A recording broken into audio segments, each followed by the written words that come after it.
Hello, everyone. I'd like to call the meeting to order. And first of all, we hope that Mr. Morrissey has safe travels. Call the meeting to order and welcome to the meeting number 98 of the House of Commons Standing Committee on Human Resources, Skills and Social Development and the Status of Persons with Disabilities.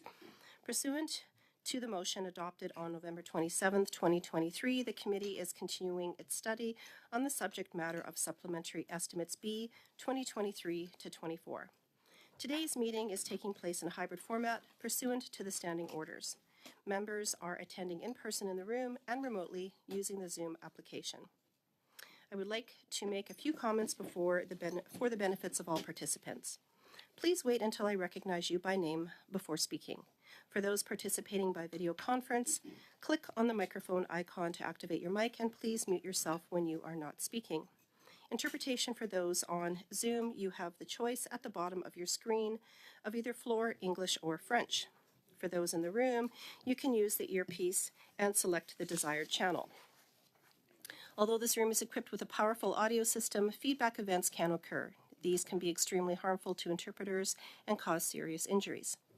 The most common cause of sound feedback is an earpiece worn too close to the microphone. We therefore ask all participants to exercise a high degree of caution when handling the earpieces, especially when your microphone or your neighbor's microphone is turned on. In order to prevent incidents and safeguard the hearing and health of interpreters, I invite participants to ensure that they speak into the microphone to which their headset is plugged in and to avoid manipulating the earbuds by placing them on the table away from the microphone when they are not in use. A reminder that all comments should be addressed through the chair. For members in the room, if you wish to speak, please raise your hand. For members on Zoom, please use the raise hand function. The clerk and I will manage the speaking order as best we can, and we appreciate your patience and understanding in this regard. And now I would like to present the witnesses for today's meeting. We have the Honourable Terry Beach, Minister of Citizens Services, the Honourable Seamus O'Regan, Minister of Labour and Seniors, and we have Department of Employment and Social Development.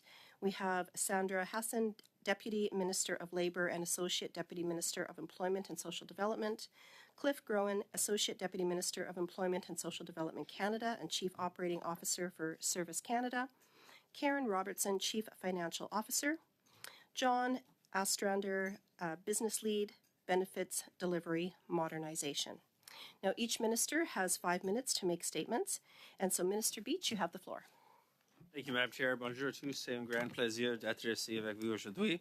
Good morning. It gives me great pleasure to be here today. Supplementary Estimates B as it relates to the Citizen Services portfolio. And before I start, I would just like to say, since this is my first appearance, it gives me great pleasure to be at this committee, especially with a British Columbian in the chair. It makes me feel at home. So happy to be here. The creation of a new ministry to serve as the Government of Canada's champion for service delivery excellence comes with a mandate that I take very seriously. First and foremost, to place Canadians at the center of how we design and deliver their services. Business does this naturally. Competition ensures that products and services are regularly simplified and improved.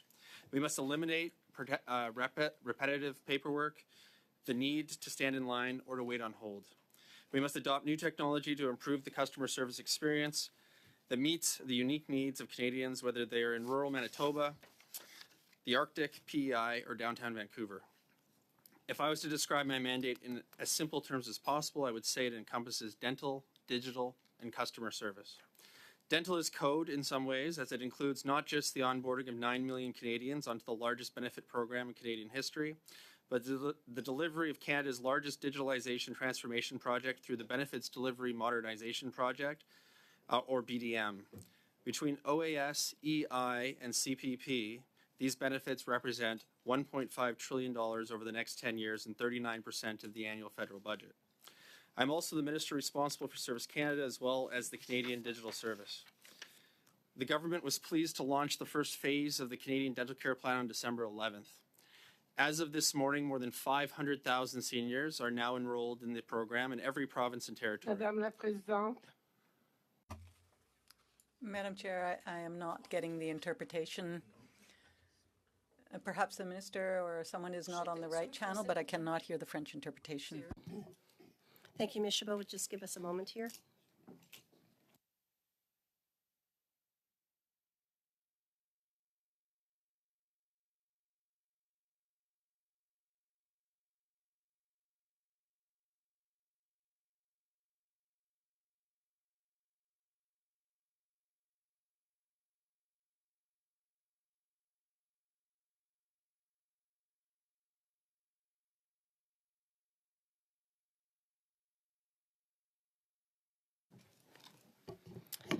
So we're testing this right now. Is this working? Wondering if we're having interpretation. Is interpretation working in French?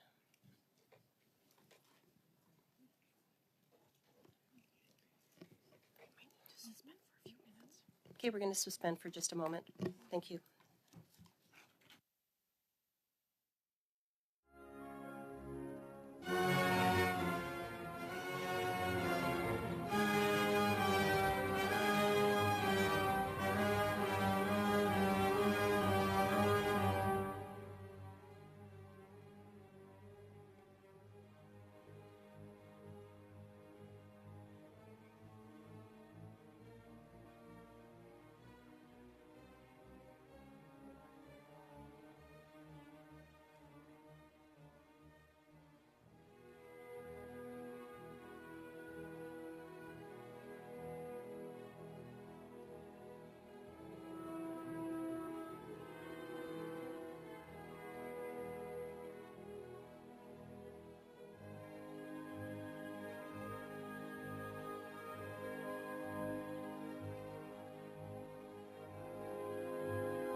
I left off.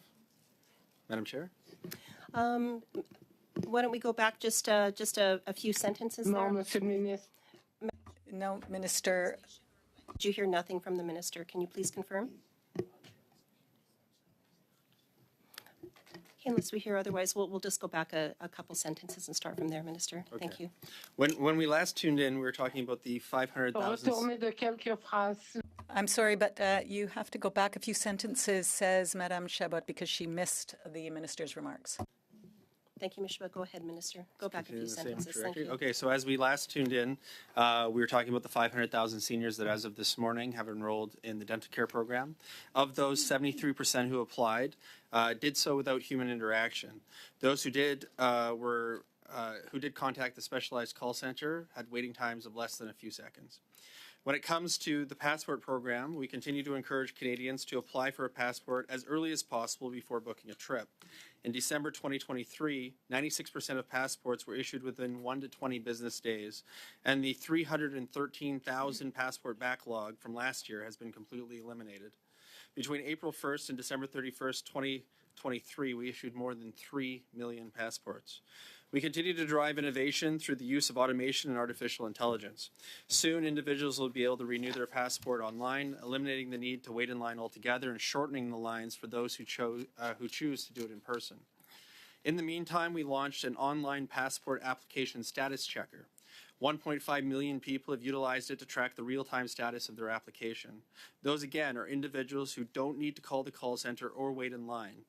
It's an example of a government service that is available 24 hours a day, 7 days a week. You don't have to take time off work or pay for parking to use it. It is simply a better way of providing the service than what was previously available. We've also expanded the capabilities of the eSIN program. This is a digital program from start to finish, providing millions of transactions online. This is important because every transaction is one less person standing in front of you at a Service Canada office. Another example of improving our digital service delivery is the Benefits Delivery Modernization Initiative. In the past year alone, we've delivered $147.3 billion in crucial benefits like EI, the CPP, and OAS to over 9.5 million Canadians. I am pleased to report that we have successfully deployed the first release of OAS on BDM this past summer. 600,000 Canadians are currently receiving their benefits through the new platform, and the full migration of OAS remains on track for December of this year. Since 2017, the BDM program has spent $817 million, while Treasury Board approvals to date amounts to $2.2 billion over a period of more than 10 years, which leads me to the supplementary estimates. For BDM, we're requesting an adjustment of $54.2 million. This is a reprofile of funds that were approved to be spent in 2022-2023. Madam Chair, I'd like to thank all members of the committee for inviting me here today and for the work that you do every single day, not just at this committee, but in the House and in your constituencies. It's a lot of work, and you often do it away from your families and with competing priorities. But no matter how partisan discussion can get in the chamber or even at committee, I reflect often on the fact that we are all playing for the same team. We all want Canada to be successful. In that collaborative effort, that has made our country one of the best places to live in the world, and delivering a modern customer service experience is an important part of building on that legacy. Thank you for having me today, and after my colleague speaks, I'd be happy to answer any questions that you might have. Thank you, Minister Beach. And Minister O'Regan, you have 5 minutes. Madam Chair, merci de m'avoir. Thank you, Madam Chair, and thank you for having invited me here today. What I'm working on, and then I'd be happy to take some questions. As the Minister of Labour and as Minister for Seniors, my work, really, if you look at what drives both of these things, I think is dignity. Making sure Canadians have dignity. Dignity in their work. That workers don't just have jobs, but they have good jobs. Jobs that they're trained to do, that they're well paid to do. Jobs that are good for them in mind and in body. I want every senior to age with dignity. That means they're not making hard choices at the checkout because their fixed income is too tight, that if they need new dentures, that they can afford them, that they can age where they want, surrounded by the community and the people that they choose. As the Minister of Labour, the federal government needs to set the bar for workplaces. That means looking at employers and workers in federally regulated sectors and constantly asking them how we can do better. In December of 2022, we brought in 10 days of paid sick leave for these workers. Workers called for it, employers supported it, Canadian Bankers Association, Via Rail, others spoke out in support of it. 10 days of paid sick leave, because no worker should have to choose between getting paid and getting better. This December, we tabled legislation to ban the use of replacement workers during a strike or lockout. Replacement workers distract from the bargaining table. They prolong disputes. They can poison workplaces for years. Our economy depends on employers and unions staying at the table and doing the hard work that they need to do to reach a deal. Bill C-58 is not the same bill that's been brought to Parliament in the past. It was developed through tripartitism with workers and employers. Sometimes I was in the room with both of them at the same time. Conversations were tense, but the result is a bill that is going to keep the bargaining table fair and balanced. It also strengthens the maintenance of activities process, which is something both employers and workers asked for. I will use this moment to say that I have the utmost respect for my NDP colleague Alexandre Boulouris and his partnership on this. I'm disappointed that after 75 days of tabling legislation, we haven't got the support where we need it, but we trod on. When we talk about the government setting the bar as an employer, that is right down to hygiene. As of December 15th, all federally regulated employers must provide free menstrual products in the workplace. It's common sense. Workplaces provide toilet paper, soap, and hand sanitizer, and it's past time we did that with menstrual products too. Setting the bar means admitting when things aren't perfect. We have not reached pay equity in the federal sectors, but to close the gaps, we need to know where the gaps are. Last Friday, we launched Equivision, an online, first-of-its-kind pay transparency website. You see by industry and minority rates of pay, and you can compare them. Comme ministre des Aînés, As the Minister of Seniors, my responsibility is to ensure that seniors can age well. to make sure every senior can age with dignity, and that comes down to choice, to affordability, and to community. Last year, my predecessor and the Minister of Health announced that the National Seniors Council would serve as an expert panel to examine measures, including a potential aging at home benefit. The panel has completed its work, and we are currently reviewing the findings. We developed a federal policy definition of mistreatment of older persons. This is important for a culture change of public awareness of this important issue. The federal policy definition will not replace jurisdictional definitions and will not be included in any criminal code amendments. On doit faire plus, on doit faire beaucoup pour les aînés. We have to do a lot, and we have to do a lot more for seniors. The Honourable Minister of Health to develop a safe long-term care act to help ensure that Canadians get the care that they deserve while respecting provincial and territorial jurisdiction. I am also very concerned with defending and preserving the Canada Pension Plan. There's no one more dependent on our social security systems than seniors, and they deserve a government that is proud of the systems that we have in Canada: GIS, OAS, CPP, universal health care, dental. We are committed to protecting them. Merci. J'ai été à vos questions. Thank you very much, and I await your questions. Great, thank you, Minister. And we'll go to questions now for 6 minutes, and the first line of question will be by myself. My questions will be to Minister Beach. Minister, I want to confirm that you are the lead on the development and implementation of the benefit delivery systems, which includes the Benefit Delivery Modernization Program, the largest IT project in Canadian history. Simply yes. Great, thank you for confirming that. And Minister, the original budgetary estimate for the Benefits Delivery Modernization Program government IT project was $1.75 billion. Was that correct? The original estimate of the budget was made several years ago at the beginning, and it was exactly that, an estimate. Great, thank you for confirming that. Now, Minister, in November of 2023, it was reported that sources in your department, ESDC, suggested the new price estimate on the Benefits Delivery Modernization Program is almost $8 billion. Can you confirm this? I can confirm that we have spent $853 million to date, and that we have Treasury Board approval for up to $2.2 billion. Well, Minister, the recent Auditor General's report on the Benefit Delivery Modernization Program stated that the cost could go as high as $3.4 billion. Isn't that correct? I can only confirm what the Treasury Board has positioned. What I will say is that when it comes to a provision of a program like this, which is so technically large, in fact, you described it yourself as the largest digital transformation project in the history of the country, encasing not just OAS, but EI and CPP, that we need to be agile, and there's a lot of learning that we do along the way. Point of order, Chair. Thank you, but Just a point of clarification, Chair. Mr. Fregastados? Just understanding the order today. So you're starting questions. Yes. What side is following up? What side is next? As always, we follow all of the normal procedures. Okay. So what does that mean exactly? Does it come to the Liberal side? Absolutely. Okay. Yes, all the normal procedures. So yes. the next round of questions go to the Liberals. Yes, absolutely. Okay. Just wanted to clear that up. Thank you. Back to you, Minister. The last budget that was approved of was 4 years ago in 2020. So when would we expect to see a new budget? For the BDM program? Yes.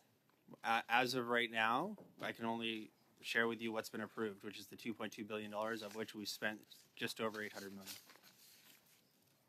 Okay, well, Minister, one of the things that I'm looking at is just the overall budget for this. So can you give us a date as to when you expect to have a new budget developed?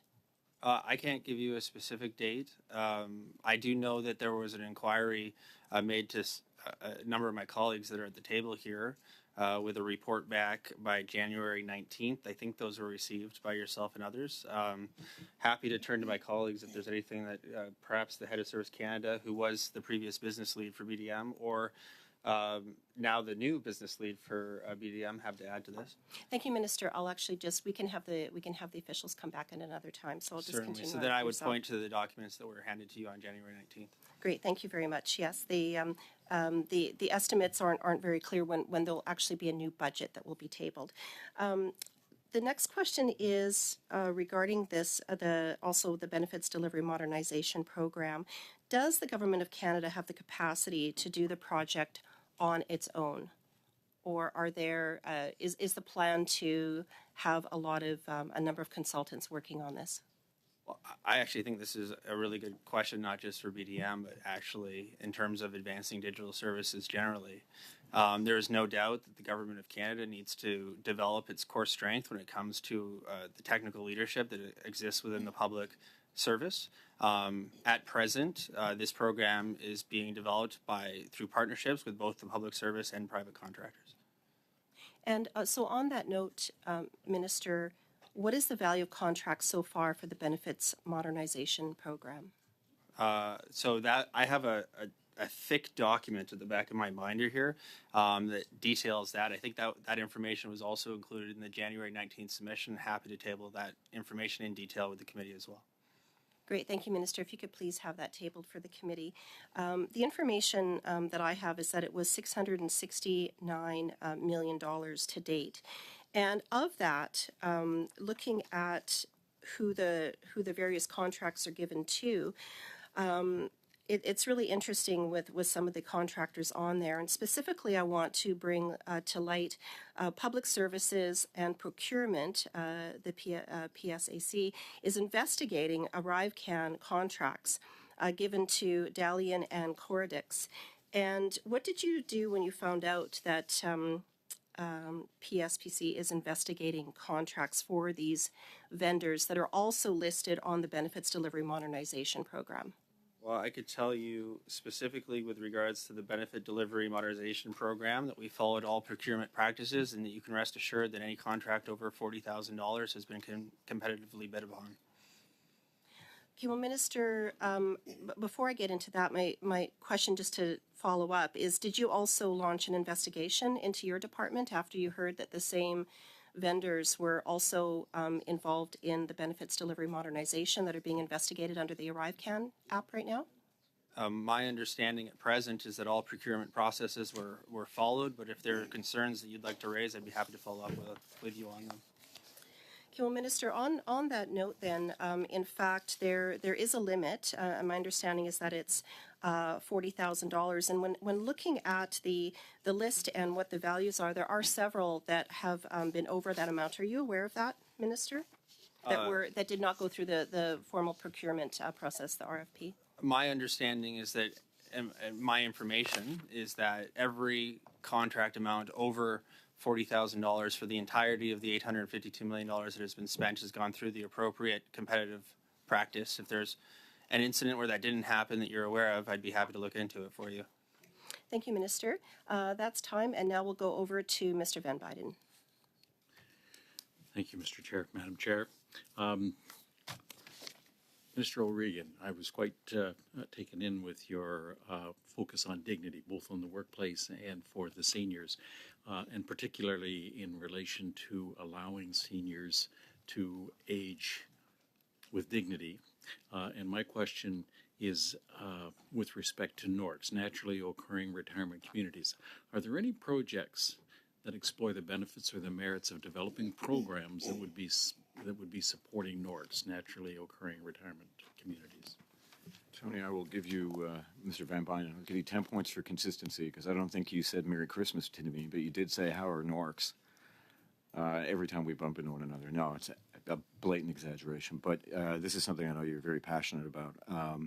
And I think what the comments I made about dignity directly tie into that. Seniors need to be able to age in their communities where they can, and these Until I became Minister for Seniors, I must admit I hadn't heard of NORCs, but thanks to your lobbying and also hearing about it through officials. So these are naturally occurring retirement communities. And they just don't have, they do incredible work, and they just don't have that clinical feel that you know, in many retirement communities that you feel like you're in some sort of, you know, semi-hospital. These are places where people live. They feel like homes. And the great thing about programs like New Horizons, for instance, or the Age Well at Home program is that they create these opportunities for these innovative approaches like NORCs, where people can age with dignity.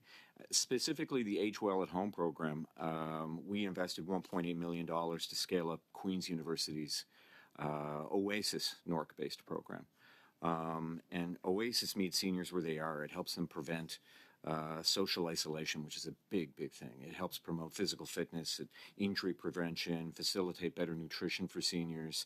It's expanding now to 12 locations across Canada. I think it's an excellent example of how we're moving on with this. Thank you very much. One additional quick question, again, staying with the dignity for seniors.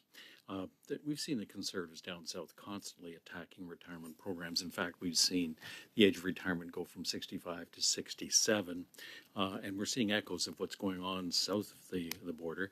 What are your worries about this? Well, I tend to give people the benefit of the doubt here, and I think most people, you know, it's not like anybody, I think, has a personal vendetta against the Canada Pension Plan, but we got to be, you know, I think vigilant about these things. When we improved the CPP, we knew we were making an investment in seniors. We knew we had to protect its solvency. We knew that it had to be there for people. You know, I think you want to make sure that you protect CPP at all costs. It's not something that we should ever take for granted. I would like to believe that most people, and I think everybody in this room, would want to see that its integrity was protected. Thank you. Over to my colleague.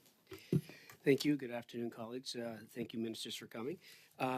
My beautiful riding in St. John Ross, a strong union riding.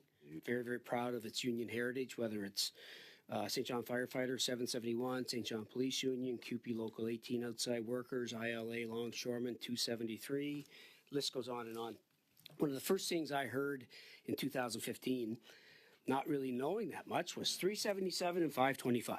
377 and 525. I'm like, you guys, if you're got to repeal 377, 525, did some research. It was conservatives. They were basically union busting bills that were much, you know, very, very difficult for unions to certify.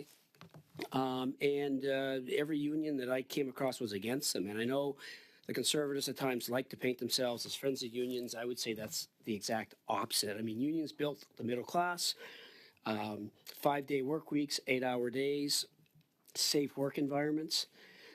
We've done a lot of great things for unions, like you said, Minister, band replacement workers. I am going to put a motion on notice, to study how unions deliver powerful paychecks, better benefits, and safer workplaces for all Canadians. I'll be moving that motion very, very soon. I hope to have support from everybody around this table. But Minister, if you can, I'd just like to share your efforts with respect to being Minister of Labour to deliver for Canadian workers and for unions. Thank you. Thank you, Mr. Long. Yeah, no, 377 and 525 caused a lot of damage in the relationship between the federal government and working men and women across the country. You know, you're undermining unions and making it difficult for them to form and forcing them to show their financial cards at a pivotal time at a negotiating table. Anyway, we ripped them up. And look, I think, you know, I looked to Mr. Aitchison because, you know, when we were working on 10 paid days of sick leave, we got unanimous consent. I think things have changed demonstrably in this country. I think that we have a significant labor shortage. I think all parties, you know, recognize this, but we have gone the extra mile for workers because we sit down and we listen to them. We listen to what they have to say. We have a union-led advisory table, for instance, that is coming up consistently with good ideas, and they're the ones who know their membership. A lot of membership have significant concerns right now about artificial intelligence, have significant concerns about automation. But one thing that they have asked for since before Canada even became a country is they have asked for a ban on replacement workers. They've asked for anti-scab legislation, and we are going to deliver on that. And I've sat down in very difficult negotiations with employers and with unions, trying to sort out the best way to do it. We feel that we've landed on it, and we will be making the case to the House. I'm looking forward, hopefully, to support from all members as we did before. Thank you, Minister. Over to you, Ms. Chabot.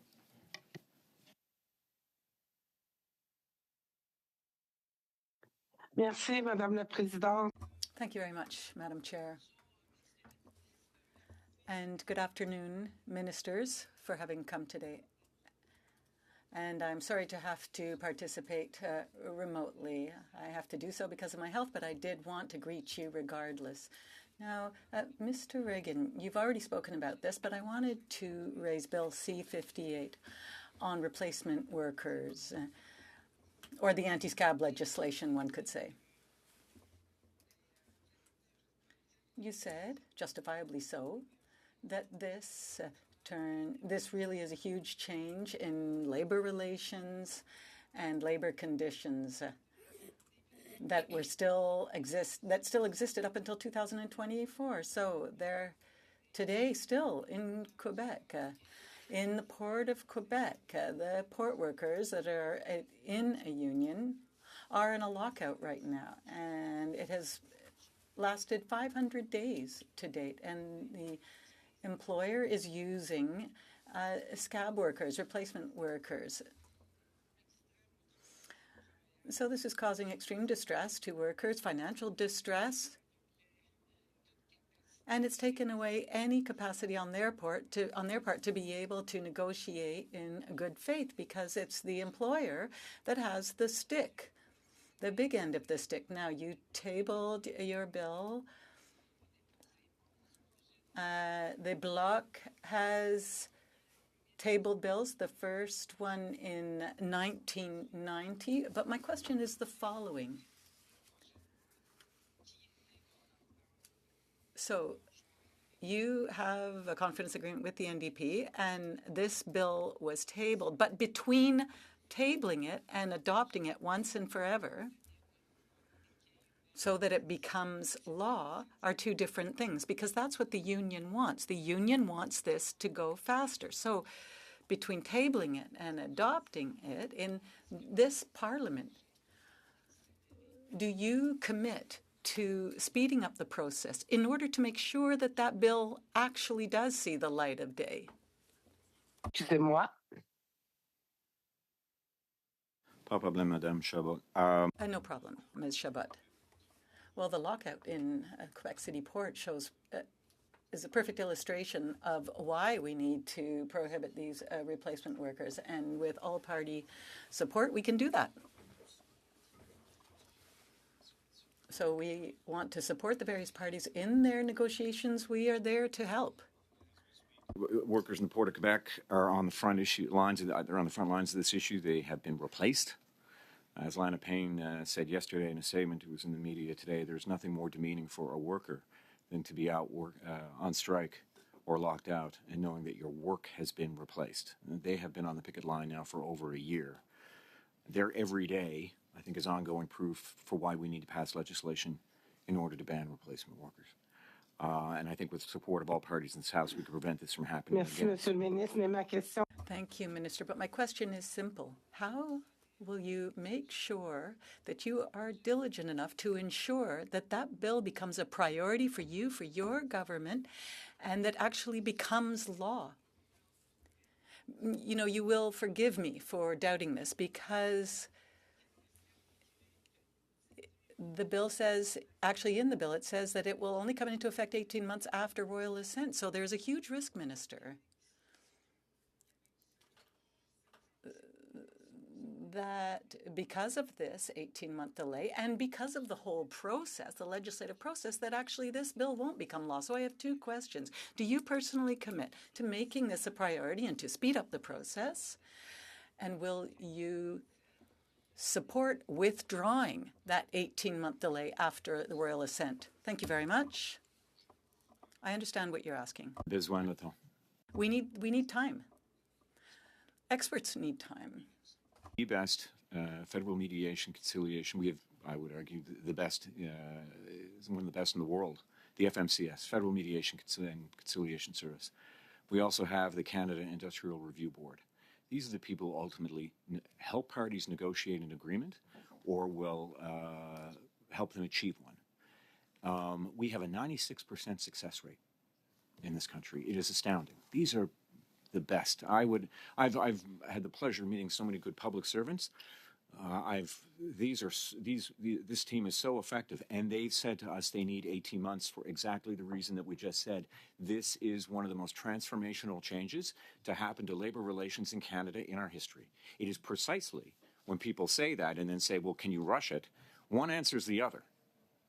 The reason we can't rush it is because it is so big. And when the people who are at the table achieving the deals consistently, 96% of the time, say to me, we need 18 months, I listen to them. I listen to them. So we are taking our time to make sure that we get this right. Madame Chabot is absolutely right. There's a time when you pass it, and there's a time that it goes into effect. But we need not only to make sure that people are properly trained for what would be a different negotiating environment, we're going to need more people. We're going to need more people to make sure that the supply chains of this country are protected, that workers' rights are protected. That takes good people, smart people that are trained very well. Monsieur le It takes ministre, time. c'est vraiment Thank you, Minister. inquiétant. Thank you Déjà very le much. délai de Now 6 over mois. to you. Thank you, Ms. Chabot. Over On to you, Ms. comprend Cirillo. qu'il n'y a pas de volonté It's de now votre Ms. part Cirillo's d'accélérer. time. Thank you so much and welcome to the committee, ministers, and nice to see you, Minister Beach, for the first time at committee. And I wanted to talk a little bit about the service delivery excellence that you speak about, and I know I've raised this with you initially, my concern about the CRA's capacity to reach people with disabilities that are living in poverty and to get them the Canada Disability benefit when it becomes available.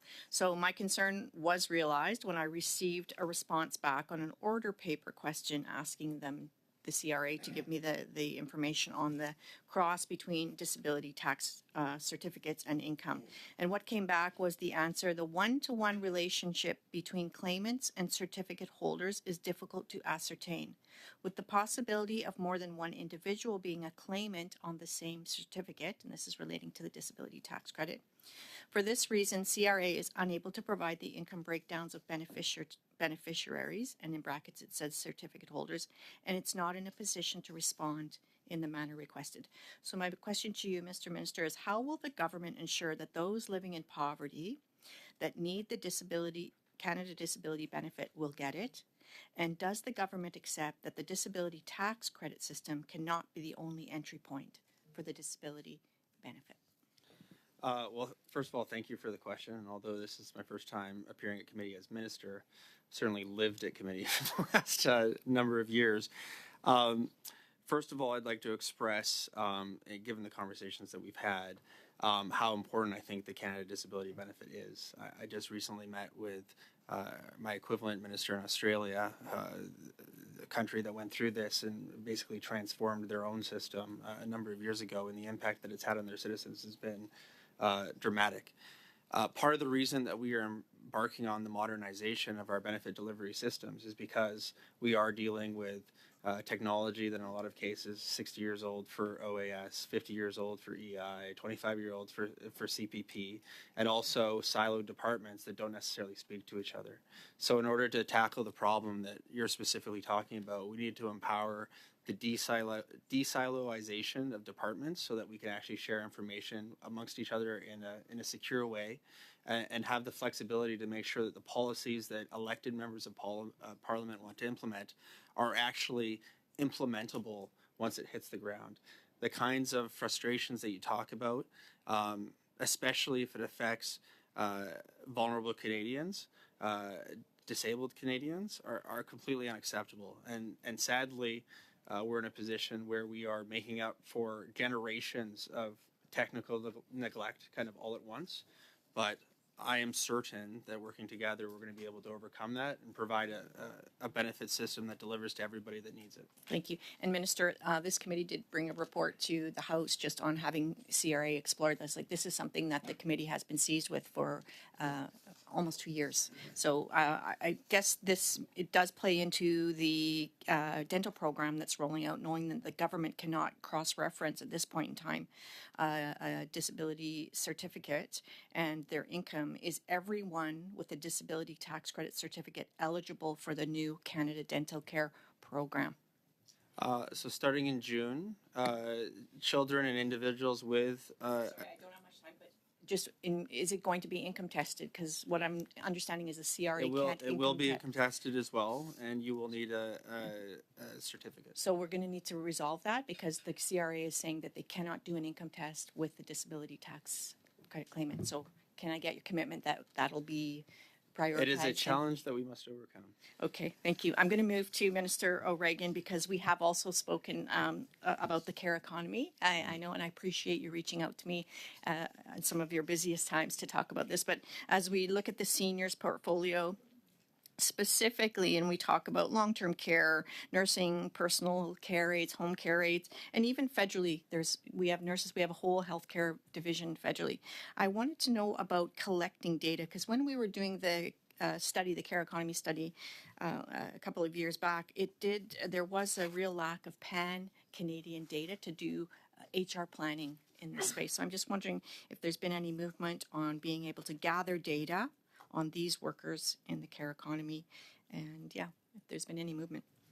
Thank you for the question. And clearly, it's really your commitment to it. The care economy is something that came up as a priority too with the union-led advisory table. So we are working with provinces and territories to acquire more data. We're committed. You can't do anything without good data. We need better data on the care economy, and we need to make those connections within the care economy, which is a broad umbrella, but and affects more than just seniors. But you're talking about 20% of our workforce. Really, they do the work so we can go to work, and so I think that there's an increased focus on this, and I think that although it's provincial and territorial jurisdiction for the most part, I think the federal government can play a real role in bringing all bodies together and collecting better data and making better decisions on this. Thank you, and I am hoping. I mean, it is one. I think it's gendered in that we just didn't. It wasn't something was focused on. Data wasn't gathered. So I really appreciate the movement on that. I have one other question, but I'm going to wait till my next round. That has to do with the dental for seniors. But I did want to thank you for the menstrual products. It's very, very, very, very exciting around equity, and it certainly is something that they care about in Port Moody, Coquitlam, and Morin Belcarra. So thank you so much for that. Thank you, Ms. Cirillo. On to the next round, and I will lead this one off as well. So at the Procedure and House Committee on December 14th, which I did attend, I was asking officials for the metrics and scoring criteria to determine contracts. And in that discussion, an official at the meeting stated, quote, "The commercial confidence of which suppliers won and didn't win may be more commercially confidential." I was asking for what the metrics and scoring criteria were, and that seems very subjective. Minister, this is to you, Minister Beach. You had referred to the competitive process, and one of your officials at that same meeting had confirmed that the amount was $40,000 in order to trigger a competitive process. And your department provided a document that I had requested at the time questioning them, and going through it, there were numerous anomalies listed over $40,000 called, quote, non-competitive sole source or, quote, competitive selective tendering. So, Minister, can you explain these anomalies? I would repeat what I stated before with regards to the BDM program. My understanding is that all contracts over $40,000 was competitively sourced, but if you want to highlight those anomalies, I'll be happy to get you a fully sourced answer. Great. Well, Minister, this is in a document that was provided to that committee, and it is quite a detailed document. There's numerous ones in there, so I'm just surprised that you're not familiar with that, but I will move on. When we're looking at the benefits modernization program, this is on track to be billions over budget, and you already admitted that you weren't aware of contracts potentially not following procurement rules, and there are IT middlemen with ArriveCan, and so there's real concern that this could potentially be happening again. So my question to you is are you concerned with this? first of all? And second, would you welcome a review by the Procurement Ombudsman, Minister? Well, I'd be concerned with any anonymous. I can't say that, get that word out. But anything that doesn't follow the procurement policies that we've set in place, especially on such a large project, especially with $852 million already procured, yeah, that would concern me, and I would like to look into it. I would highly recommend highlighting that to my attention. I am getting a note from the business lead with regards to, I think, two exceptions. If you want him to comment, he's here. Otherwise, I can follow up with you outside of the committee. Thank you, Minister. Yes, well, your time is very limited while you're here. You're only here for an hour, and you've been Minister for 7 months. So we want to ask you questions directly. So I'll go back to the question. Would you welcome a review by the Procurement Ombudsman, Minister, on this, of the Benefits Modernization Program? Sorry. I said I'm not against it. You're not against it. So would you be in favor of that? Is that something that you would give a directive on? Well, I'd have to go look. You're making some accusations that I would like some more details on. So before I express any opinion, I think I'd like to look into it. If you have details, please present those details. I'd be happy to look at it. Well, Minister, I think that there's a lot of questions here, and so if you believe that there's not a concern, then I would think that you would welcome a review by the Procurement Ombudsman. I can again share that in all of my briefings, I've been advised that we followed our procurement processes correctly. You're being incredibly vague, unfortunately, about exactly what you're concerned about. But if you make it available to me, I can get you a very detailed answer. And despite the fact that I'm only here for an hour, I am a floor cross away and a text away. So I'm happy to get back to you anytime. We're in the same province. Whatever you have concerns for, I'm happy to get back to you in short order. Minister, now you had referred to the briefings that you're receiving. So how many briefings have you received on the Benefits Modernization Program since you've become Minister? Well, that would be hard to quantify, but I'm happy to give you an estimate if that's satisfactory. Well, actually, this is one of the things that I had requested at that procedure committee back in December, and the officials from your department were good enough to provide that information. Perfect. I'd love to know. I got to imagine it's. Can I guess Minister, and see how close I am? I'm surprised that this is the biggest IT project in Canadian history, and so based on the information that came from your department, you've had 4 briefings on this. No. That is the information that was provided by your department. Well, I'm happy to share with you that I've had many more briefings than that on Great, the Minister. BDM So if you could program. table for this committee a list of all of the briefings that you've had, which might be different than what the department has provided, which would be interesting. But if you could provide that to this committee, would you commit to doing that? Sure. You're looking for dates that I was briefed on the BDM project? Yes, that would be the dates which was provided at the other committee. And my time is up, so now I will go over to Mr. Collins. Thanks, Madam Chair, and welcome, ministers and guests. Minister Beach, if I could start with you with a quick question about Digital First. You're charged with the responsibility of changing government services, making them more efficient, more accessible to our constituents. And, my kids have grown up with a phone in their hand, and they do all of their shopping online, all of their banking online, their entertainment's online. And so they expect certainly innovation. They're the young voters of today, and we have a bigger crowd, of course, that expects the same. At the other end of the spectrum is my 91-year-old mother-in-law, who is used to dealing with brick and mortar facilities, and so for her, she doesn't own a phone. She's not online. And for her, part of that, her daily routines are social events for her. And so with English as her second language, it's very important for her to deal with whoever she's dealing with face-to-face because of some of those communication issues. So how do you balance that in terms of, you've emphasized today and outside of this committee room, the government's quest to make those government services much more easier for our constituents to access. And that means pushing things online. But we also have a big constituency. A lot of my seniors in Hamilton East Stony Creek still want that brick and mortar facility. They still want that personal interaction. So can you advise in terms of how we balance those two needs of those two distinct constituencies? I think that's a very fair question. And I think I'd start by highlighting that digital first does not mean digital only. This is provision of a new service that for a lot of people is a lot more convenient and cheaper and saves them time and energy. And frankly, I think there's millions of Canadians that would like to utilize those services. However, if you look at something like the rollout of the enrollment program for dental, we know for especially the oldest seniors in Canada that their preferred method for enrolling into the program was via telephone. We made that service available. I think one of the best ways to articulate how good this service will be, whether it be a relative of yours or for any seniors that we represent, the ability to provide these services online actually takes a person out of line for the other channels that are being utilized. So if you're going in line at a Service Canada Centre, there are a lot of people that are in those lines that don't want to be there. They would have much rather done it at 3 o'clock in the morning at their home, or after work or in the morning.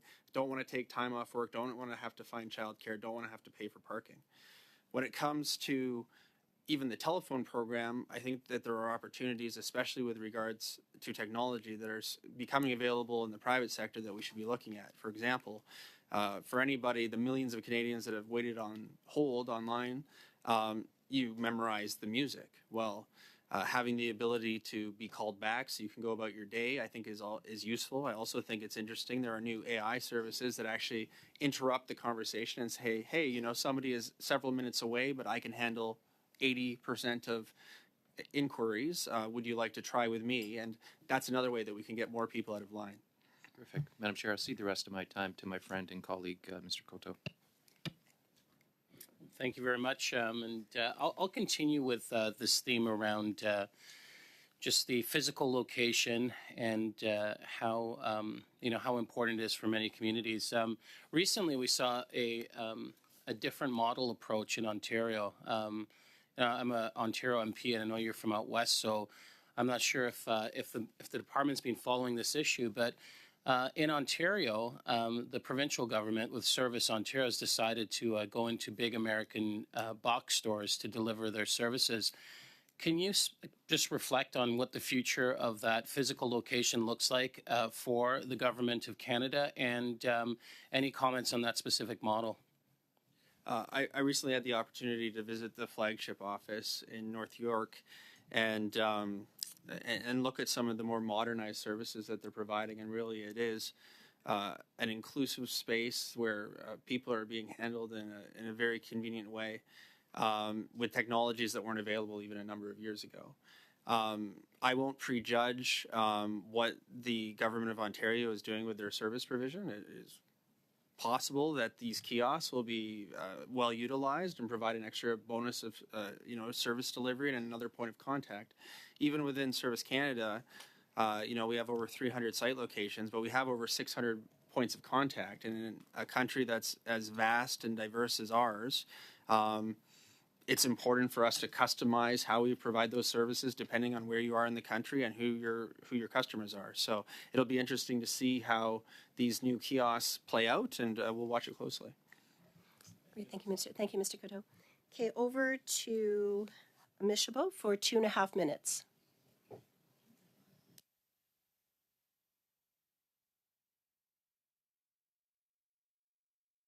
J'avais pas compris. I'm sorry, I hadn't quite understood. So it's my turn, you're saying? Oui, vous avez 2 minutes et demie, madame. Thank you. Minister O'Regan, as you said earlier, you're also the Minister for Seniors. And in your opening remarks, you referred to the importance of being able to age with dignity, and we absolutely agree with that. Your government made a decision in 2022 with respect to seniors by increasing the old age security by 10% and for people aged 75 years and older. Now we're going to begin considering C319, and the purpose of that bill is to correct any inequities and to provide that 10% increase as of 65 years. That is to say, the age you're eligible for old age security. Will your government support that bill? Well, I stand by the decision that we made on 75 and older, because I think older seniors are more financially challenged. They are more worried about living their savings. And as they age, seniors face more health issues. Their health care expenses rise due to illness or disability. And in fact, on average, out-of-pocket health expenses of those aged 80 and over are over $700 a year higher than those aged 65 to 74.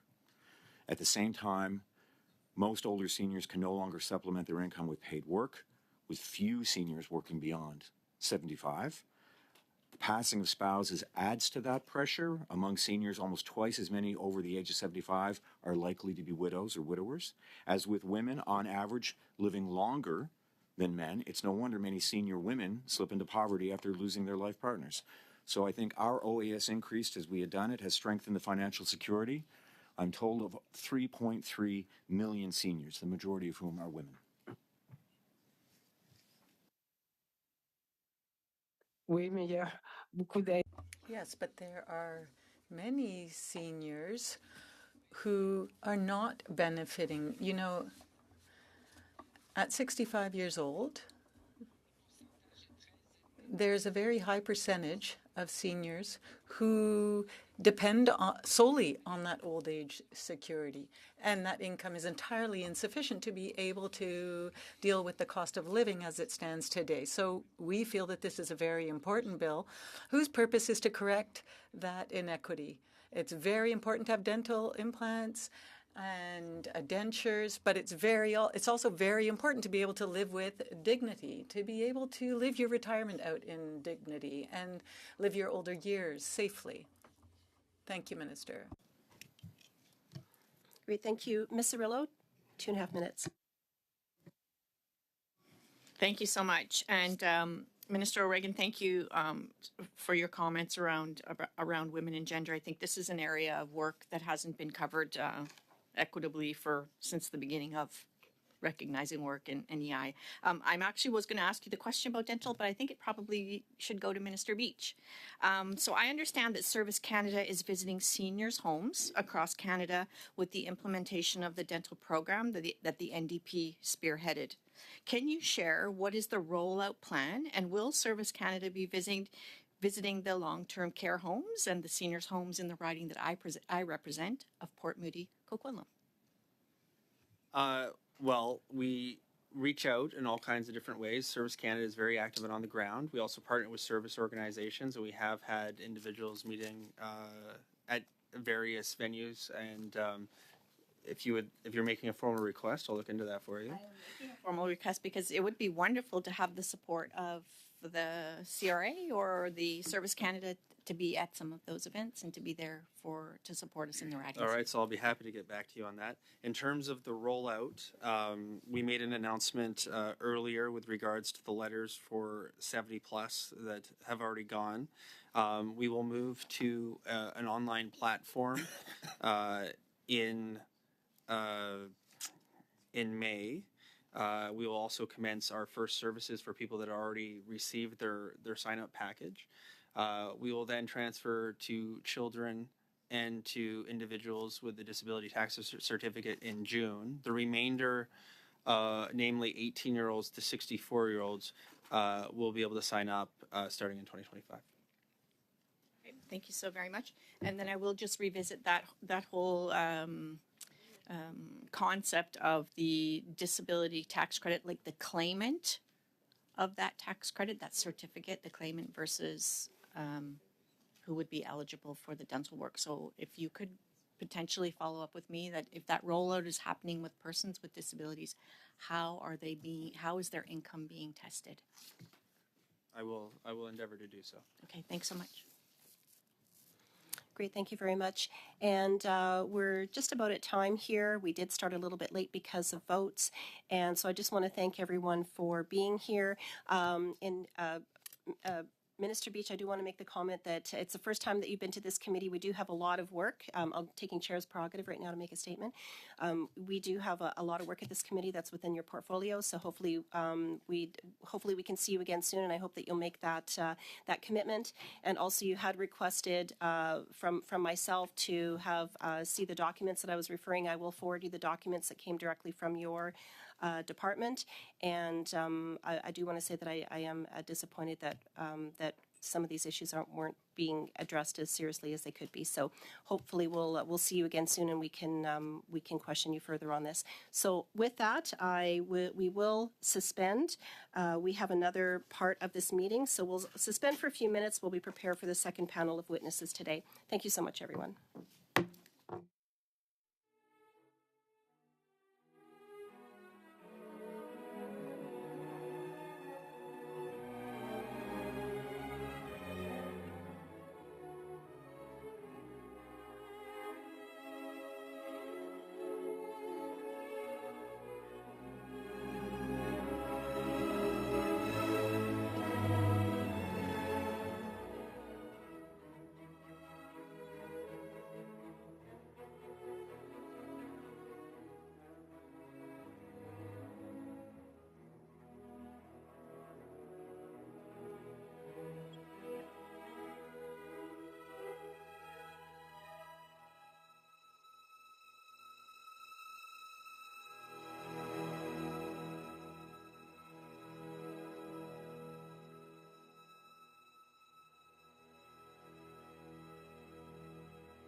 Pursuant to the motion adopted on November 8th, 2023, the committee is hearing from Air Canada on services offered to travelers with disabilities.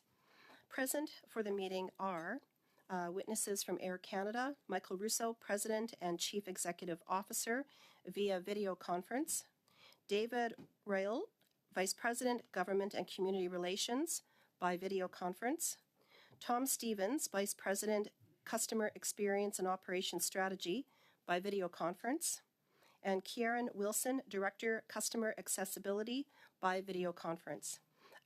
Mr. Russo, you have 5 minutes to make an opening statement. Over to you.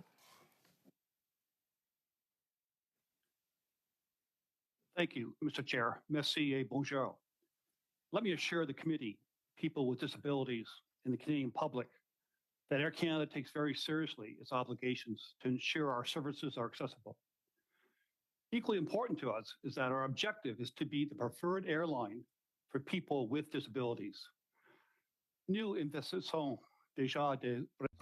We are already investing significant resources into accessibility, and we are going to do better than that.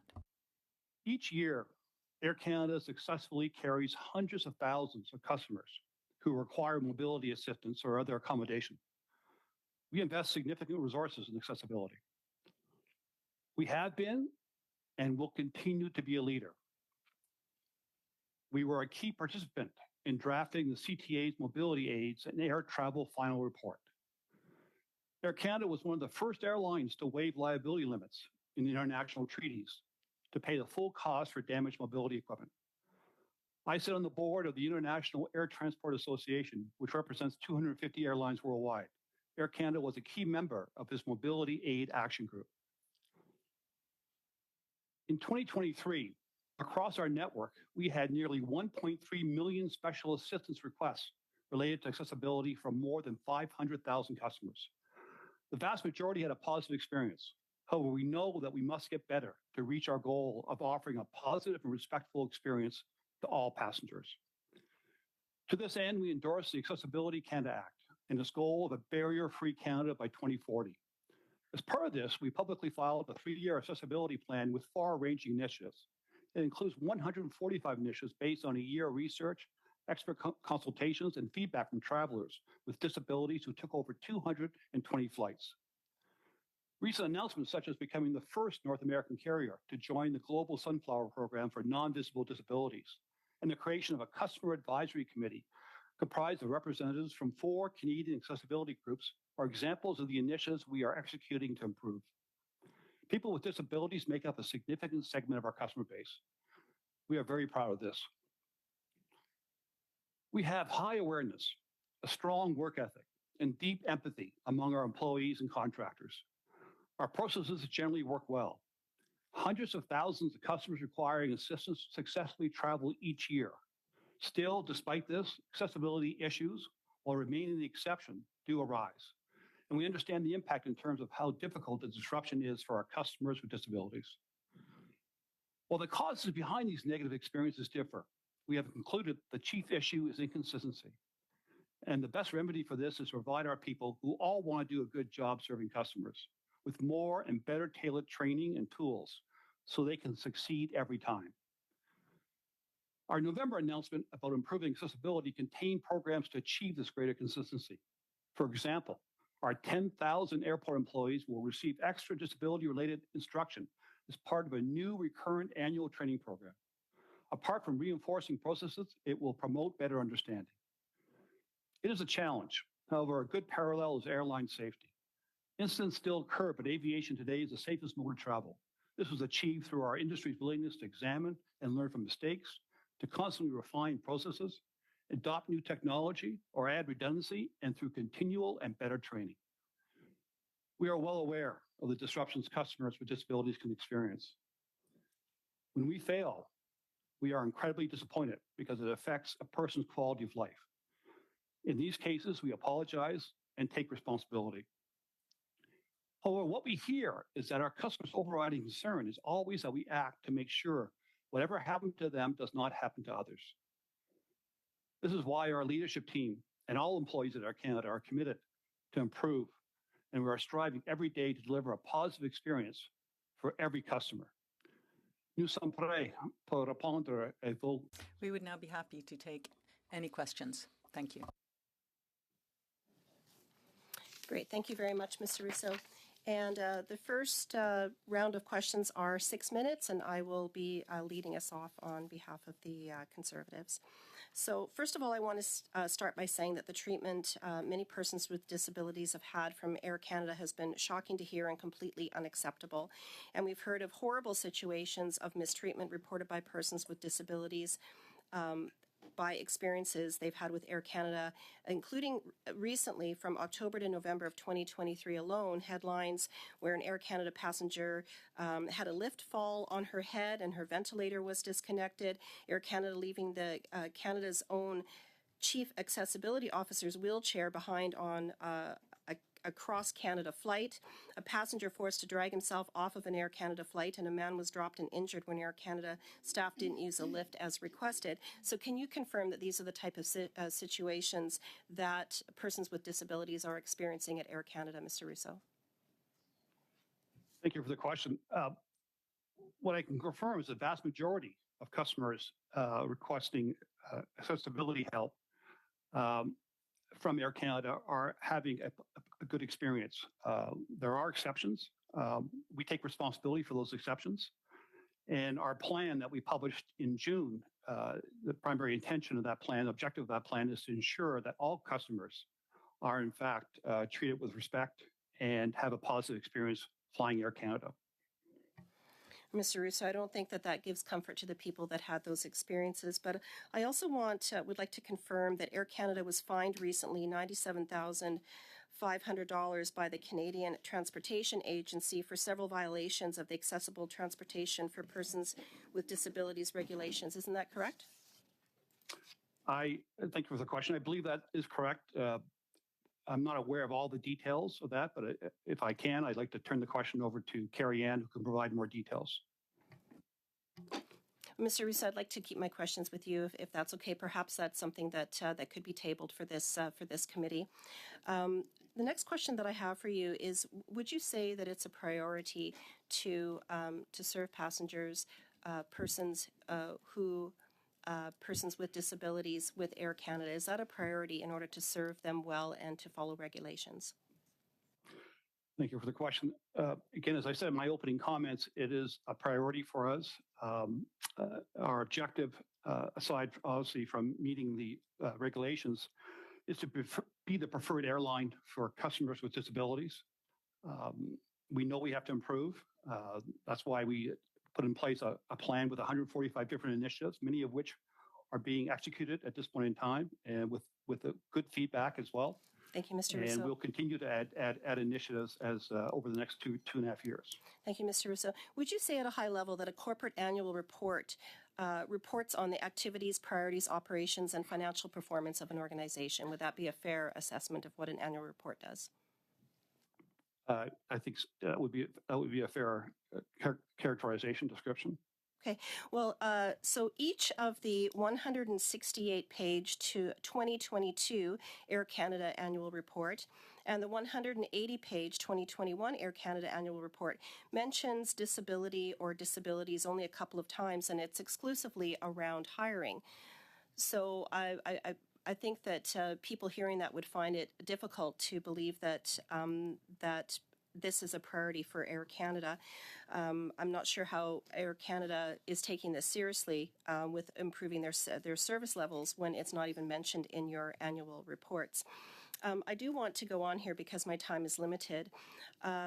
We only have an hour with Air Canada with no other witnesses being called. I have approval from the Chair of Disability Without Poverty, Michelle Hewitt, to bring forth her comments today, which I will read some into the record. Quote, "One of the areas that concerns me is what happens when flights are delayed. The burden is heavy on disabled travelers who have often chosen the time and route with great deliberation so that it fits with medication schedules and other bodily needs. If a connection is missed, disabled travelers need more support than is typically offered if meals and accommodation are needed," unquote. So, Mr. Russo, would you agree that persons with disabilities are disproportionately affected by travel delays? Thank you for the question. I think that's a fair assessment, and our initiatives will will be executed over the next couple of years to help alleviate that concern. Well, Mr. Russo, Air Canada was rated as having the worst on-time performance among large airlines in North America in 2023. Isn't that correct? That is a correct statement of the 10 that are measured. That's correct. Although I would say on-time performance is not a absolute indicator of misconnections. Maybe many factors for delays. It was reported that you pointed to a few primary factors in media reports, and these were air traffic controllers, bad weather, and a network running at full tilt to mid-high demand. Is that correct? Those were comments that you had made? I didn't make those comments myself, but our spokespersons may have made those comments. I'm not aware, but certainly weather and other factors do influence on-time performance. Okay, so since you actually have the worst on-time performance, are you saying that weather only affects Air Canada, not all the other airlines in North America, since you actually have the worst on-time performance? Thank you. I didn't say that at all. I'm saying that weather, given we're in the northern part of the continent, is typically worse than in the southern part of the continent. And so that would be one factor that may be different between our performance and the performance. Thank you, Mr. Russo. We'll now go over to Mr. Vancouverden. Welcome to committee. Over to you for 6 minutes. Thank you very much, Madam Chair. It's a real privilege to be here at HUMA. I've never appeared at this committee before, but I thank the members of this committee and the chair for allowing me to be here on behalf of one of my constituents. And Mr. Roussel, thank you for joining this committee today. As CEO of Air Canada, it's your responsibility to be accountable for Air Canada's failings as a company. And today I'm going to refer to a CBC article about the father of one of my constituents, an 83-year-old man who, while on board transatlantic flight, developed severe medical symptoms, including chest pain and back pain and vomiting, loss of bowel control, and the inability to stand up. Now, I'll acknowledge that this meeting today is concerning how those who are disabled are treated on your airline. But given this man's age and his condition, I think it to be pertinent. I've had conversations with this man's family, as they're my constituents, and I can tell you they continue to be in a deep, deep state of trauma after what they experienced.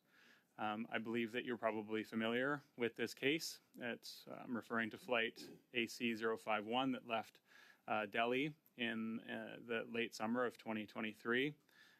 And well over Europe, my constituent's father was experiencing severe medical event, which has been referred to by some physicians who have been consulted following this tragedy as one that warranted landing early or turning around, and that they would have expected the Med-Air consultants who were contacted to have made that recommendation. My constituent tried to make this situation abundantly clear to the in-flight staff on board. They asked for a physician, and that wasn't provided, or nobody came forward.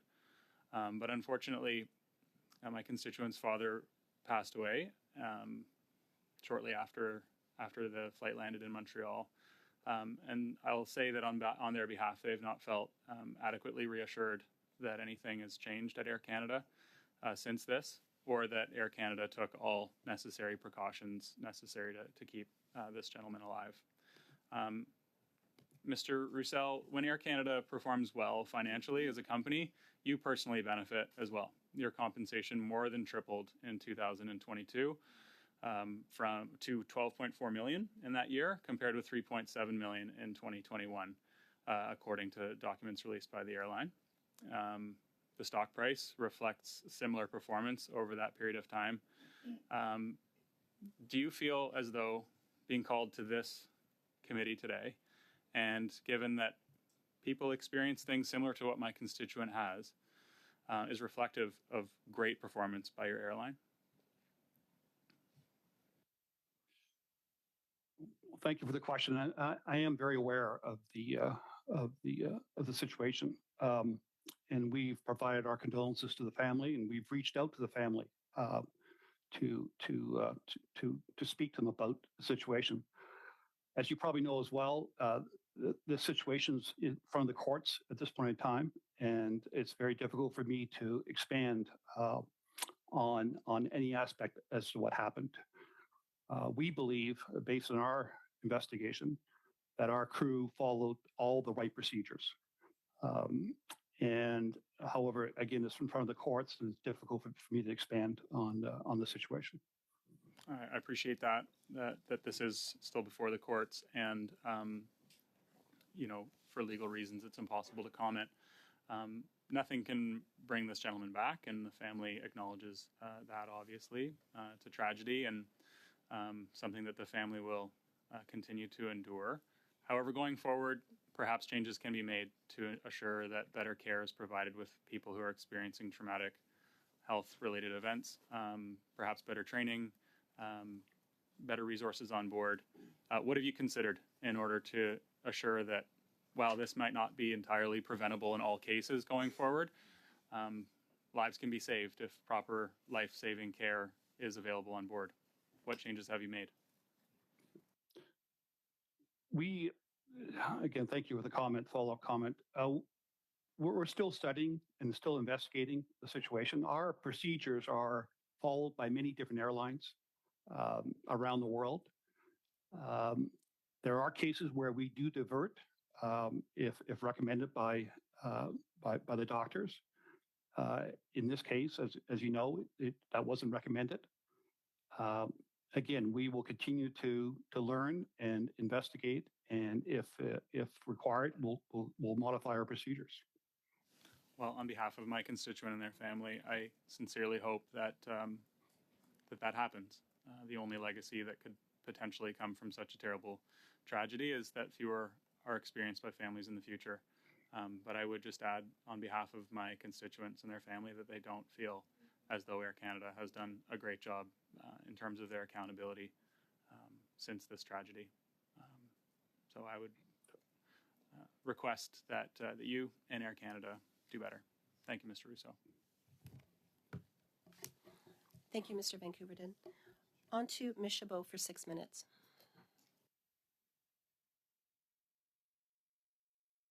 Merci beaucoup. Thank you. And thank you to Mr. Rousseau and to all our witnesses here today.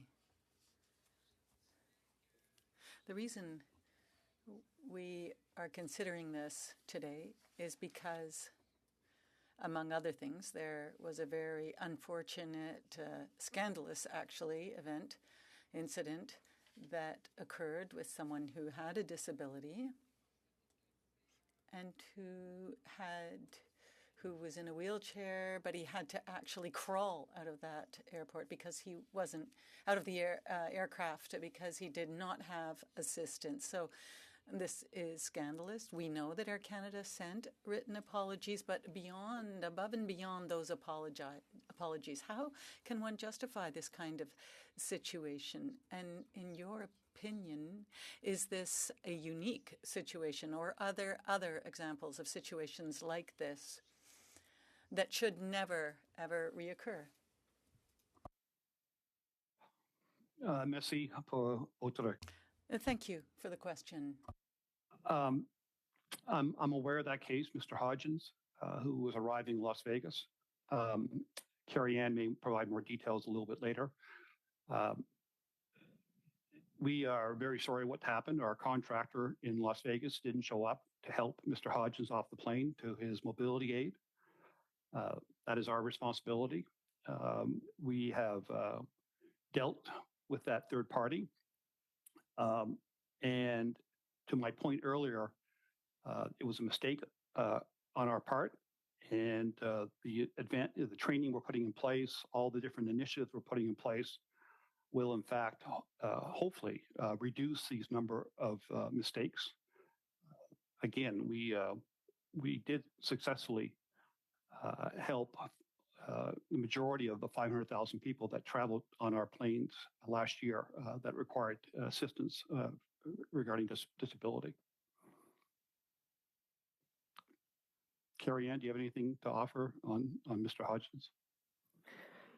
Thank you very much, Mike. Merci pour la question. La question de la formation, c'est une... Well, training is a major issue. And in the last Auditor General's report, there was a lengthy reference to this.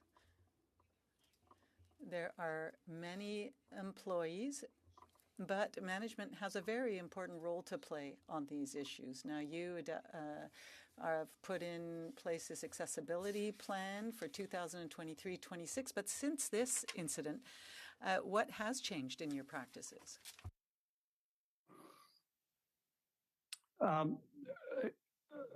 Again, merci pour. Thank you for the question. So a number of initiatives have been introduced in the last several months as part of our three-year plan. For example, customers with disabilities who require a lift are put on the plane first. And in fact, if we will delay a plane to ensure that they go on first before any other customer goes on. Secondarily, customers with disabilities, we try and put them at the front of each of the cabins they're sitting in. Again, for a greater degree of respect. Their mobility aids, which are obviously critical to them, we are putting as many as we can in the cabin. And obviously there's certain restrictions in size, but we will put as many mobility aids in the cabin as we possibly can. If we can't put it in the cabin, if it's too large, we'll put it in the cargo bay. But we have special procedures we put in place to ensure that it's protected. Either it's packaged differently, and it will come off as a priority item. And so it will come off first when the plane arrives. But more importantly, and equally important, we have put a process in place to ensure that if a mobility aid goes in the cargo bay, we will, in fact, ensure, double check, triple check that it is in the cargo bay. And there will be an app. There is an app that customers can access to show that as well, to give them comfort that their mobility aid will be at the destination when they arrive.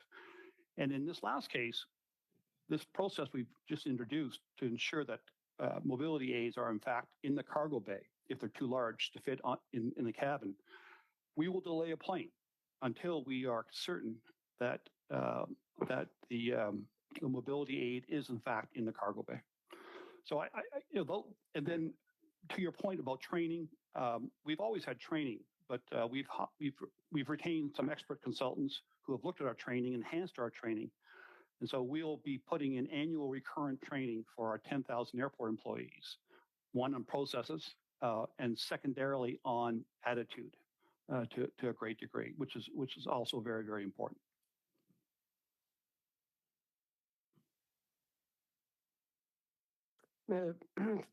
Vous parlez de la... So you mentioned that you're consulting with experts, but what I would like to know is We'll now go to Ms. Cirillo. Thank you, Madam Chair, and thank you, Mr. Russo, for being here today. My questions are for you and not for your staff. Mr. Russo, have you ever been deplaned physically by a baggage handler?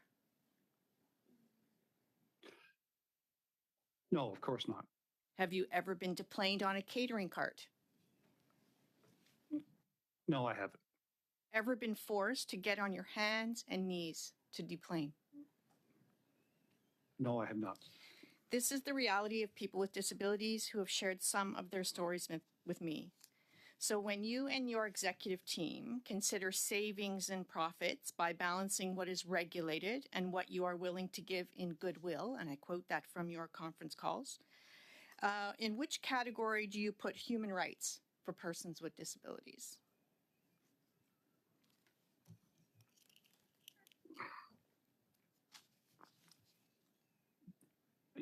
Human rights are critical. And the whole purpose of our accessibility plan, in fact, one of Air Canada's core values is respect of its customers, and that's all customers, customers with disabilities, customers without disabilities. You know, we carry many customers a year. Customers with disabilities, I mentioned over Sorry, 500,000. Mr. Russo. So my question is, do you feel that's regulated or is that goodwill? And I ask this question because is there federal regulation that holds you to human rights, or is this goodwill that you're doing on your part as the CEO of Air Canada? Yeah. I'm going to have to get back to you on that question. Okay. I don't understand the intent of the question. Human rights does, regardless of whether it's a regulation or it's a value, it's critical to us that we treat all our customers with respect. Okay.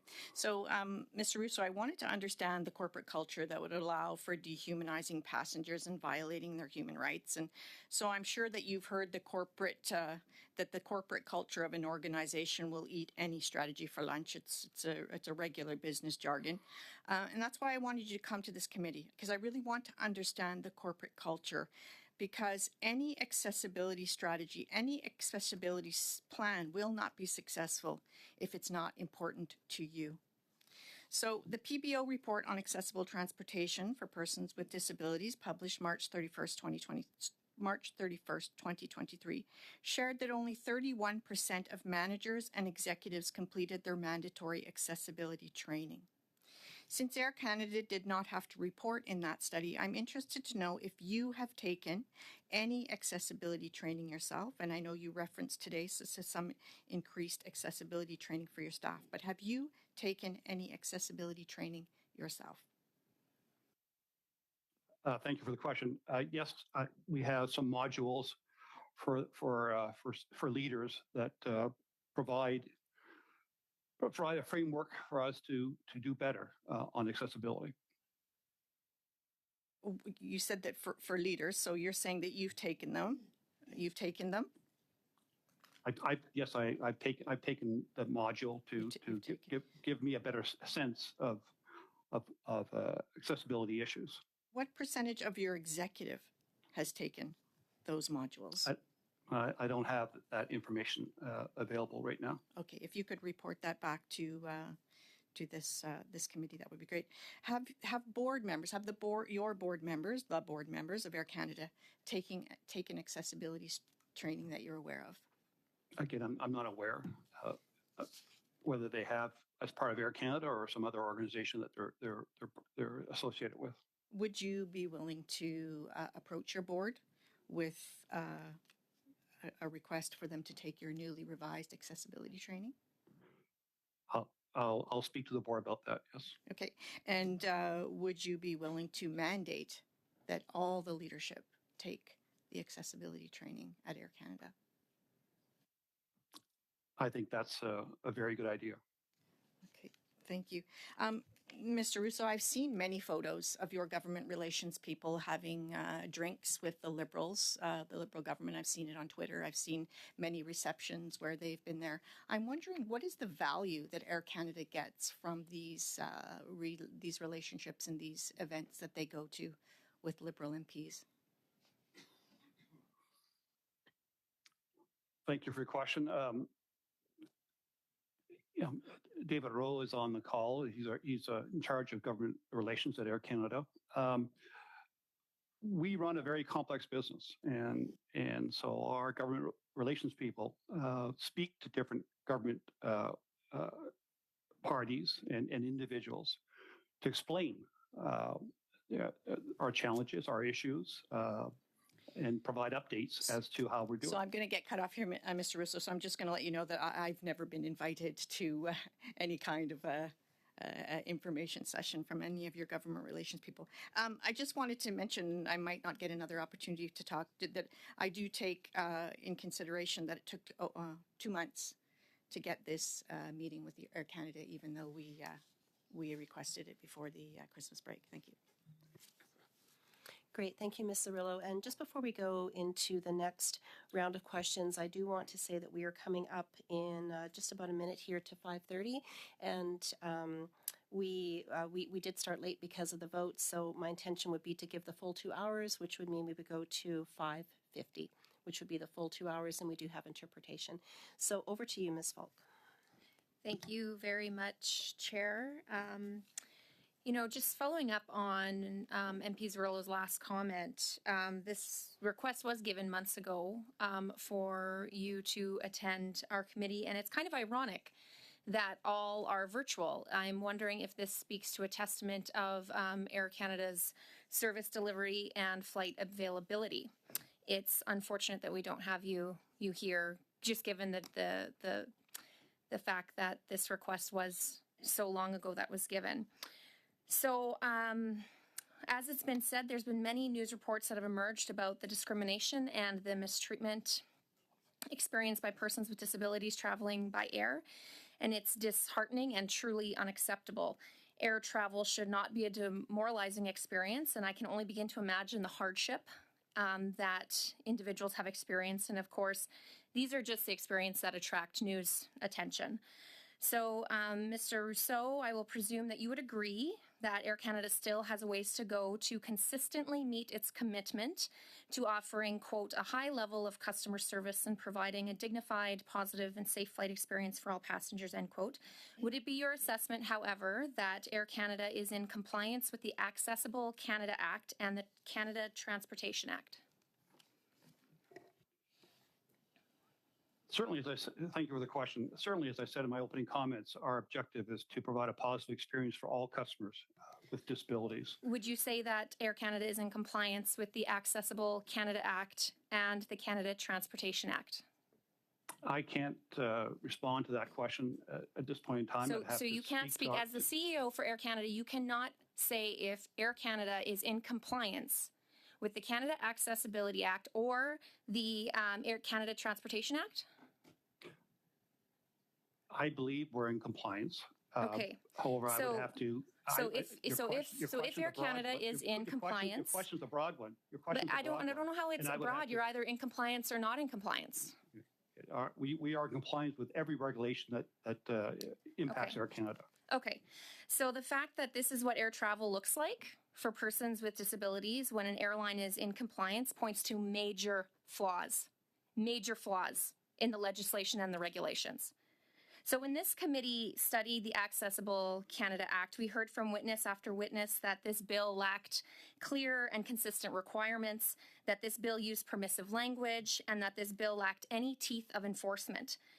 Conservatives, we brought forward more than 60 amendments to address the concerns raised by the disability community and advocacy organizations, and the Liberals rejected amendments that would have strengthened this bill.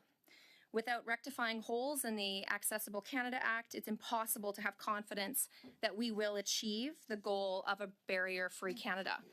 So as the committee is tasked, this committee is tasked with the status of persons with disabilities, I hope that all my colleagues around this table are equally gripped by this. So, Madam Chair, I move that this committee express its concern about the progress made towards the goal of a Canada without barriers by 2040, and that it report its opinion to the House. Great, thank you, Ms. Falk. Since a motion was tabled, we do have to address this, and the clock does stop. So we can either just nod with consent. I'm getting a lot of nods around the table. Chair, please. That the committee express its Sorry, do you read it? Okay. Sorry.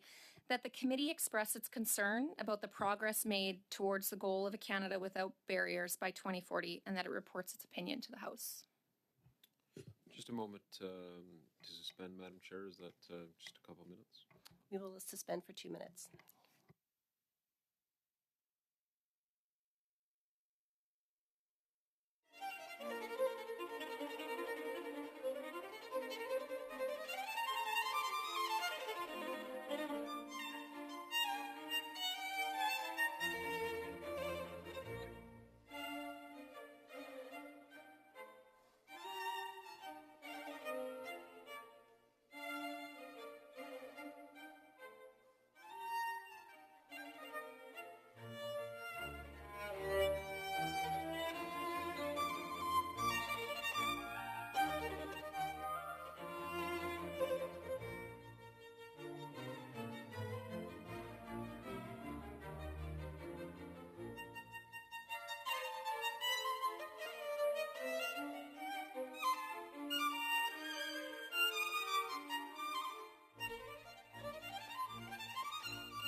resumed, and we have a motion. We have a motion on the floor.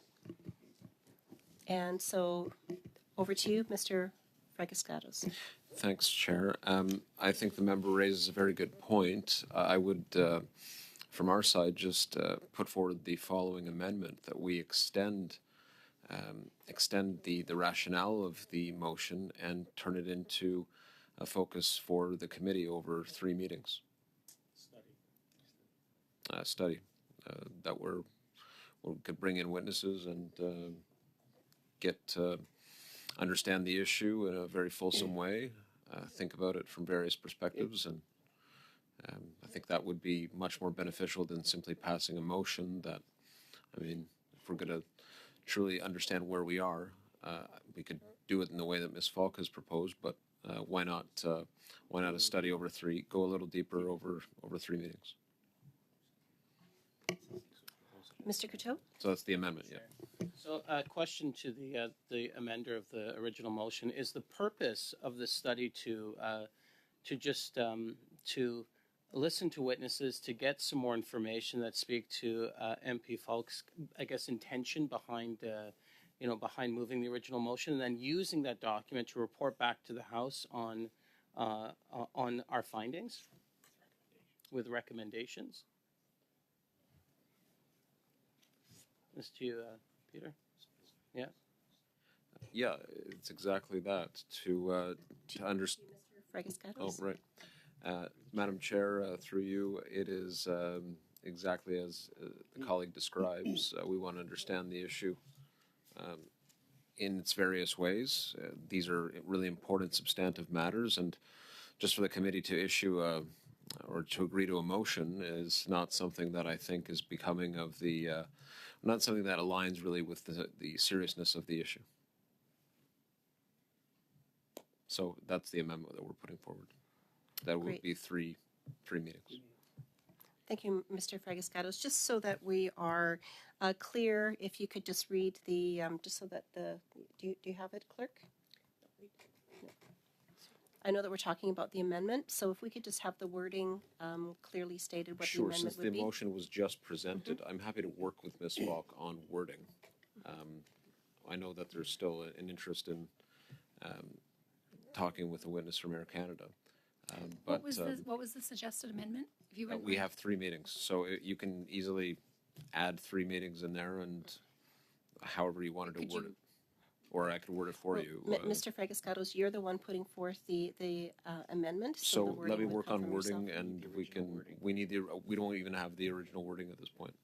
So if we can have the original wording distributed, then we can work on it. We can amend accordingly. Okay.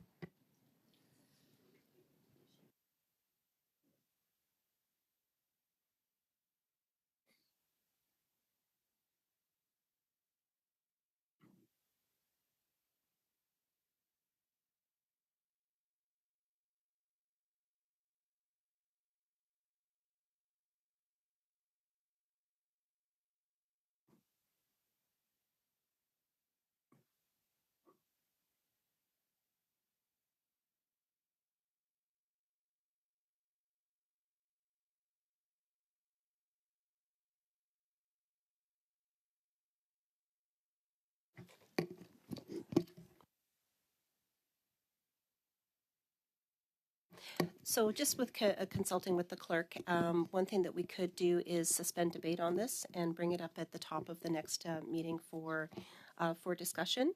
And at that time, everyone can have their translated motion, and it would be up for debate at the beginning of the next meeting that we have on Thursday. Just, Madam Chair, if the wording could be circulated, I'm sure it will be between now and then. It's a simple, we'll add, or I will add the words that I want, about 3 meetings, and we'll be, I think everybody's on the same page. Great, thank you very much. So that would be the intention, and I'm seeing a lot of nods. Doesn't appear like we need to go to a vote. So back to you, Ms. Falk. Thank you very much, Chair. So, Mr. Rousseau, in what way does Air Canada work proactively with the Canadian Transportation Agency to ensure accessible air travel? Thank you for the question. So we work with many different parties, including the CTA. I think I mentioned in my earlier comments that we were a main contributor to work put out by the CTA on disabilities. But however, we work also with other experts in the area, and we just recently put together an advisory committee of 4 groups representing different disabilities to again help us in our to get better. In December, the CTA issued a monetary penalty for contraventions relating to subsections 35F, 35H, and 37B of the Accessible Transportation for Persons with Disability regulations. What specific steps has Air Canada taken to address these violations? Thank you for the question. I would like to defer this question to Carrie Ann or Tom, who may have more details as to what the references you mentioned and again our reaction to it. Okay, thank you. If that could just be tabled to committee, that would be appreciated. Thank you. Okay. Great. Thank you, Ms. Falk. And we are over to Mr. Collins. I think it's me.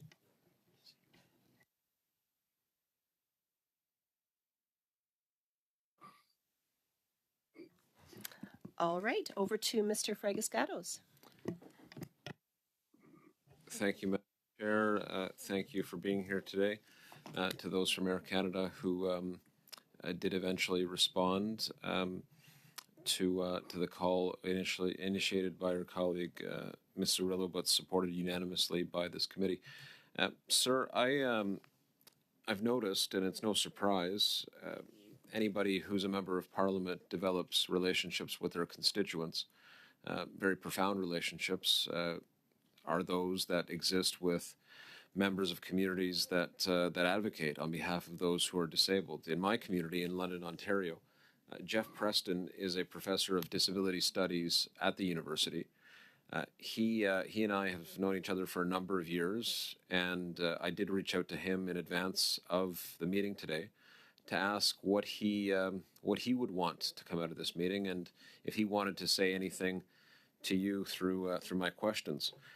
In December, Jeff traveled. His wheelchair was broken. He was in touch with Air Canada well before the flight to make sure that at the arrival airport there would be an understanding that there was a wheelchair on board to make sure everything was smooth. Clearly it was not. His question, though, is not to delve too much into the unfortunate incident, which, by the way, took away from his Christmas because he had to resolve the matter with customer service instead of enjoying Christmas with his family. He wanted me to ask the following question, and I quote now. A big part of the problem here isn't that Air Canada is missing important policies or procedures. It seems to be that none of these policies or procedures are being adequately downstreamed from corporate legal to the front line. How do you plan on actually fixing this problem when, obviously, your current approach or methodology says of training and communicating that through your system is an abject failure? That's a direct quote from my constituent, Jeff Preston. So what do you have to say to Mr. Preston, who, by the way, I think his story is not unique? And I will end the question with this. I do notice, sir, that in your testimony, you did talk about policies and procedures in place and how seriously you take all of this. And I take you at your word on that. I'm not going to question that. However, it's clearly not finding effect. What is your plan for substantive change going forward? Thank you for the question. I'm sorry to hear that your constituents had a bad experience with us. So we do have policies and procedures. We do have training each year. And I believe the vast majority of our people have empathy and understand the processes.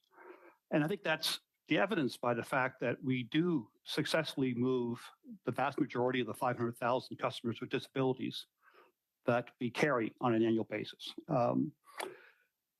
But as you've spoken, we do make mistakes, and so we have to improve. And the way we're going to improve is we're going to double down on training. To start with, our 10,000 airport employees will receive an enhanced training program that's been put together with the help of disability experts to, one, ensure that processes are followed, and secondarily, and equally as important, that there's a better understanding of the needs of a customer with disability. Just recently, we put in place a Sunflower program, which for customers with non-visible disabilities, which is the first airline in North America to do so. If the customer chooses to wear the Sunflower lanyard, then that will be an indication to our staff that this customer has a hidden disability, and therefore they should act accordingly. So I think those are all concrete steps forward to improve the situation, and again, it's all outlined in our accessibility plan, our 3-year accessibility plan that we're currently executing to get better and to achieve what I said in my opening comments, which is to make every experience a positive experience. My time is limited. The final question that I have, Madam Chair, is... Actually, Mr. Fragaskatos, your time is up. Okay. Thank you anyways. I'm going to ask to... Thank you. Over to you, Ms. Chabot, for 2.5 minutes. C'est moi, monsieur. Thank you. I didn't have time to put one of my questions earlier, but you said that you had consulted several experts when you were drawing up your accessibility plan. But concretely speaking, who around the table can ensure that those people, those groups of people with disabilities will be consulted on a regular basis? Because you say in your accessibility plan that you wanted by 2023 to implement these measures. But why would you want to wait? And practically speaking, are there groups of people with disabilities who, on a regular basis or on a permanent basis, are providing you with advice in drawing up these policies? Well, merci Thank you for the question. So we did have experts consult with us in the year leading up to us launching our accessibility plan in June of 23. It's a 3-year plan. But just last week, we did inform the market that we executed another step in one of our initiatives, and that is the formation of an advisory group represented by 4 leading disability advocacy groups, and they will provide input to us on an ongoing basis as to things we can change, things we can accelerate, a number of different initiatives. Again, I think we've got a very strong plan with 145 different initiatives. Several important ones have already been executed, but this advisory group is about continuous improvement. And Carrie Ann will be working closely with them to provide input to our decisions and our priorities regarding this critically important area on a go-forward basis.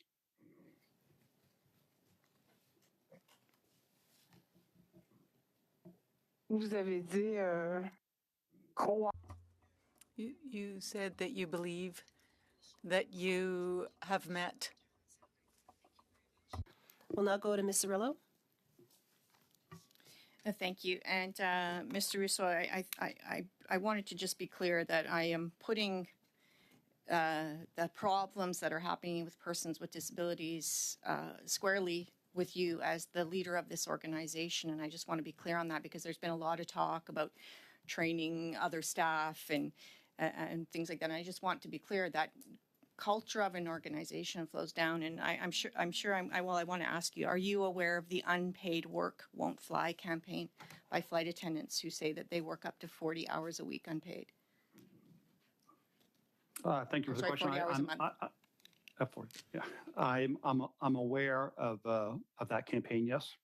What do you think about that? What do you think about the fact that flight attendants work 34.86 hours unpaid per month, that they're not paid for boarding, that they are not paid for their pre-flight prep and safety checks, that 99.5% of flight attendants aren't paid when they're checking in through security, that 98.6% of flight attendants aren't paid while passengers deplane after a flight, 75% of flight attendants are only paid a partial wage for mandatory regulatory training, even though airlines and federal governments require those training days per year, and 98.4% of flight attendants are not paid when the plane is being held at the gate after landing.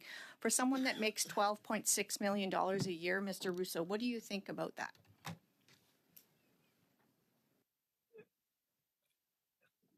I don't think it's appropriate for me to comment on that. We have a contract with our flight attendants, as most airlines do.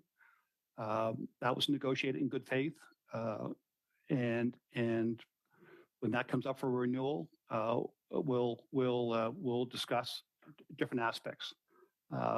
There's many different ways to look at this and different balances that you may not be considering, which I really don't want to get into at this point in time. Mr. Russo, I'll leave with this comment as a woman that's a member of Parliament in Canada, that women have been undervalued, underpaid, and underappreciated since they started working in the economy. And we know that flight attendants initially was gendered work. I know that has changed over time, but there is a real issue with taking advantage of work that was gendered. It's happening in other areas of the economy, I admit, such as nursing we know right now, but I just want to put that in your ear, that this is an issue from inception. Thank you, Ms. Cirillo. Thank you to all of the witnesses for being here today. We're at the end of our meeting, and our next meeting will be on Thursday, February 8th.